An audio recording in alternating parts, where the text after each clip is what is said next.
কোন ক্যাটাগরির চ্যানেলে ভিউজ বেশি, ইনকাম বেশি? কোন ক্যাটাগরি চ্যানেলে ভিউজ কম এবং ইনকাম কম? বরাবরের মতো আমি আছি রুদ্র, আপনার রুদ্র বাংলা ইউটিউব চ্যানেল। আশা করব নতুন হয়ে থাকলে অবশ্যই আমাদের চ্যানেলটাকে সাবস্ক্রাইব করে পাশেই থাকবেন ইউটিউবের বিভিন্ন টিপস অ্যান্ড ট্রিক্স এবং টেকনিক্যাল নিউজ পেতে। প্রথমে আমরা জানবো যে চ্যানেলগুলোর ভিউজ খুবই বেশি কিন্তু ইনকাম কম, সেই চ্যানেলগুলো আসলে কী কী। দেন আমরা জানবো যে চ্যানেলগুলোর ভিউজ কম কিন্তু ইনকাম বেশি। প্রথমে আমরা জেনে আসি যে চ্যানেলগুলো ভিউজ অনেক বেশি কিন্তু ইনকাম কম, সেই চ্যানেলগুলো আসলে কী। সেই চ্যানেলগুলো হলো যে কমেডি ভিডিও, যারা ফান তৈরি করে বা নাটক তৈরি করে, এগুলো কিন্তু মানুষে অনেক বেশি দেখে, সেগুলোর ভিউজ অনেক বেশি কিন্তু তাদের রেভিনিউ অনেক কম। দেন রয়েছে মিউজিক ভিডিও বা ব্লগ ভিডিও, এইসব ভিডিও কিন্তু মানুষে অনেক বেশি দেখে কিন্তু সেখানে অ্যাড খুব কম পরিমাণে শো হয়। আবার যদিও অ্যাড শো বেশি হয় কিন্তু তাদের অ্যাডের যে সিপিসি রয়েছে সেই সিপিসির পরিমাণ কম থাকার কারণে সেখান থেকে ইনকাম কম হয়, অর্থাৎ লো কোয়ালিটির অর্থাৎ লো আর্নিং অ্যাড বেশি দিয়ে থাকে। সো এই ধরনের blog video, comedy video, funny video, এই ধরনের ভিডিও কিন্তু আপনার ভিউজ অনেক বেশি হয়, হাই ভিউজ। একটা ভিডিও যদি আপনার ছাড়ে অনেক ভিউজ হয় কিন্তু সেখানে ইনকাম জেনারেটটা কম হয়, কারণ সেখানে যে ভিডিওগুলো আছে সেই ভিডিওগুলোতে যে অ্যাডগুলো দেয় সেই অ্যাডগুলো হলো সিপিসি কম।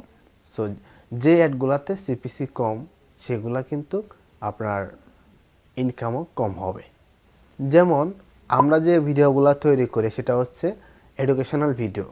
এডুকেশনাল ভিডিওতে মোটামুটি ভিউজ হয়, আমার ভিডিওতে অবশ্য ভিউজ কম কিন্তু অন্যান্য এডুকেশনাল ভিডিওতে ভিউজ অনেক বেশি, কিন্তু সেগুলোতেও কিন্তু সিপিসি যে অ্যাডগুলো দেয় সেই অ্যাডের সিপিসি রেটটা কম থাকে, সেই জন্য কিন্তু তাদের ইনকামটা অনেক কম হয়।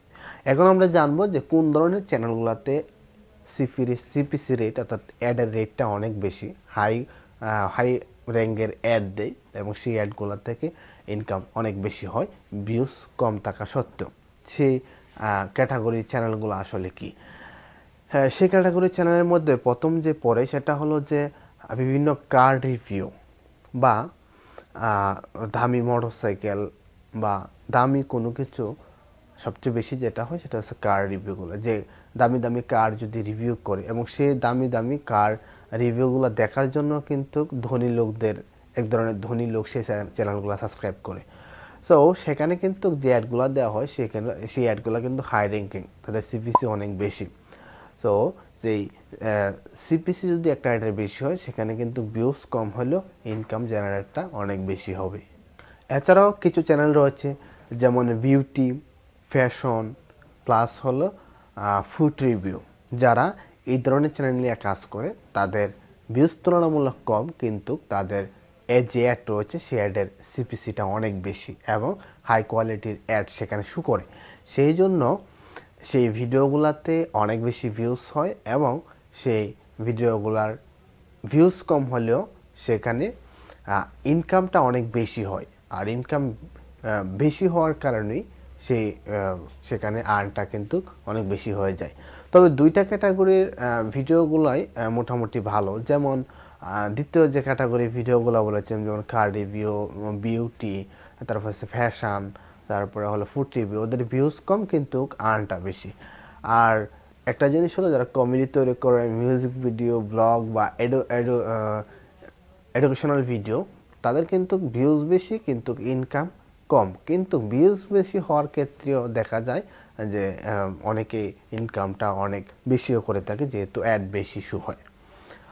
এতে করে অনেকের মনে হতে পারে যে কোনো একটা ক্যাটাগরি বা যাদের ভিউজ বেশি বা যাদের ইনকাম বেশি তাদের যে কোনো একটা চ্যানেল আমি তৈরি করে ফেলবো, সেটা কখনোই সম্ভব নয়। আপনি যদি ইউটিউব থেকে আর্ন করতে চান তাহলে অবশ্যই আপনি যেটা ভালো জানেন বা যে বিষয়ে আপনার দক্ষতা রয়েছে সেই বিষয়ের উপরে কাজ করে একটা চ্যানেল তৈরি করুন।